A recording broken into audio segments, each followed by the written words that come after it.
Hello friends, welcome back to my channel. এই মুহূর্তে রাজ্য এসএসকে এমএসকে শিক্ষকদের জন্য অনেক বড় খবর। রাজ্যে এসএসকে এবং এমএসকে শিক্ষকদের বেতন বাড়ানো হয়েছে। আগামী ফেব্রুয়ারি মাস থেকে তাদের নতুন বেতন চালু হবে। খুশির হাওয়া রাজ্য সরকারি কর্মচারীদের জন্য। তো বন্ধুরা, আপনি যদি রাজ্য সরকারি কর্মচারী হয়ে থাকেন, অবশ্যই কিন্তু এই ভিডিওটি আপনাদের জন্য গুরুত্বপূর্ণ হতে চলেছে। ভিডিওটি স্কিপ না করে পুরো ভিডিওটি দেখতে থাকো।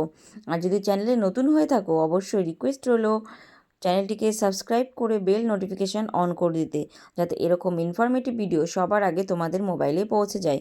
আর যদি ভিডিওটি ভালো লেগে থাকে, অবশ্যই তোমরা চ্যানেলটিকে সাবস্ক্রাইব করতে কেউ ভুলো না।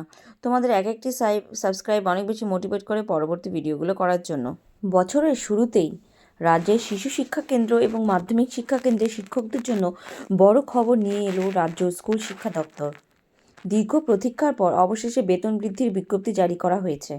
শিক্ষকদের বেতন 3% হারে বৃদ্ধি করা হয়েছে। স্কুল শিক্ষা দপ্তরে জারি করা বিজ্ঞপ্তি অনুযায়ী আগামী 1 ফেব্রুয়ারি থেকে এই নতুন বর্ধিত বেতন কার্যকর হবে। তবে সরকার এই ঘোষণায় খুশির হাওয়ার বদলে ক্ষোভের সঞ্চার হয়েছে শিক্ষক মহলে। তাদের মতে, বর্তমান বাজার দরের নিরিখে এই বৃদ্ধি কার্যত উপহাস ছাড়া আর কিছুই নয়। রাজ্য সরকারের বিজ্ঞপ্তি অনুযায়ী পদমর্যাদা অনুসারে 3% বেতন বৃদ্ধি করা হয়েছে। নিচে বর্তমান বেতন এবং 1 ফেব্রুয়ারি থেকে কার্যকর হতে চলা নতুন বেতনের একটি তুলনামূলক তালিকা দেওয়া হলো। পদের নাম সহায়ক বা সহায়িকা এসএসকে। বর্তমান বেতন 11,553 টাকা। নতুন বেতন হলো 11,941 টাকা। বৃদ্ধির পরিমাণ 348 টাকা। সম্প্রসারক বা সম্প্রসারিকা এমএসকে। বর্তমান বেতন 14,632 টাকা। নতুন বেতন 15,071 টাকা। বেতন বৃদ্ধির পরিমাণ 439 টাকা। মুখ্য সহায়ক বা সহায়িকা এসএসকে। বেতন বর্তমান সেটা 16,231 টাকা। আর এখন বর্তমান যে নতুন বেতন সেটা হচ্ছে 16,718 টাকা।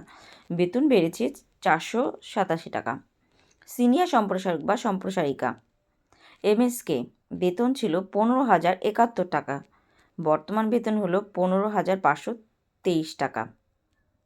তো বেতন বৃদ্ধির খবরটি আপাত দৃষ্টিতে ইতিবাচক মনে হলেও বাস্তব চিত্রটি ভিন্ন। পরিসংখ্যান অনুযায়ী একজন সহায়ক বা সহায়িকার বেতন বেড়েছে মাত্র 348 টাকা। বর্তমান মূল্যবৃদ্ধির বাজারে এই সামান্য অর্থ দৈনন্দিন জীবনে কোনো বিশেষ প্রভাব ফেলবে না বলেই মনে করছেন অধিকাংশ শিক্ষক। শিক্ষক সংগঠনগুলির অভিযোগ, দীর্ঘদিন ধরে তারা সম্মানজনক বেতন এবং পূর্ণ সময় শিক্ষকদের মর্যাদার দাবিতে আন্দোলন করেছেন। 2018 সালে পঞ্চায়েত দপ্তর থেকে শিক্ষা দপ্তরের অধীনে আনার সময় প্রতিশ্রুতি দেওয়া হয়েছিল যে তাদের অবস্থার উন্নতি হবে। কিন্তু বাস্তবে দেখা যাচ্ছে নামমাত্র 3% বাৎসরিক বৃদ্ধি ছাড়া তাদের মূল বেতনের কাঠামোগত কোনো পরিবর্তন হয়নি। শিক্ষকদের একাংশের মতে, বছরের পর বছর ধরে আমরা গ্রামের পিছিয়ে পড়া শিশুদের শিক্ষার ভিত্তি তৈরি করেছি, অথচ আমাদের প্রাপ্যের ঝুলি সবসময় শূন্য থাকছে। পটভূমি ও বর্তমান পরিস্থিতি। রাজ্যে বর্তমানে প্রায় 16,000 শিশু শিক্ষা কেন্দ্র এসএসকে এবং প্রায় 1,500 মধ্যশিক্ষা কেন্দ্র মানে এমএসকে রয়েছে। এই কেন্দ্রগুলিতে কর্মরত রয়েছেন প্রায় 40,000 শিক্ষক শিক্ষিকা। মূলত রাজ্যের গ্রামীণ এবং পিছিয়ে পড়া এলাকার শিশুদের প্রাথমিক শিক্ষার ভিত মজবুত করতে এই কেন্দ্রগুলির ভূমিকা অপরিসীম। 2018 সালের পরিবর্তন। দীর্ঘ আন্দোলনের পর 2018 সালে এই শিক্ষকদের পঞ্চায়েত দপ্তরের অধীন থেকে স্কুল শিক্ষা দপ্তরের অধীনে আনা হয়। অবসরকালীন সুবিধা। সেই সময় ঘোষণা করা হয়েছিল যে অবসর গ্রহণের পর শিক্ষকরা এককালীন 5 লক্ষ টাকা টার্মিনাল বেনিফিট বা অবসর ভাতা পাবেন। বেতন বৃদ্ধি। তখন থেকেই 3% হারে বাৎসরিক বেতন বৃদ্ধির প্রতিশ্রুতি দেওয়া হয়েছিল, যা এবার কার্যকর করার বিজ্ঞপ্তি প্রকাশিত হয়েছে। আগামী পদক্ষেপ কী হতে পারে? স্কুল শিক্ষা দপ্তরের এই বিজ্ঞপ্তিতে আইনি সিলমোহর পড়লেও শিক্ষকদের অসন্তোষ সহজে মিটছে না। ইতিমধ্যে সোশ্যাল মিডিয়া এবং বিভিন্ন ফোরামে শিক্ষকরা এই নামমাত্র বৃদ্ধির বিরুদ্ধে সরব হয়েছেন।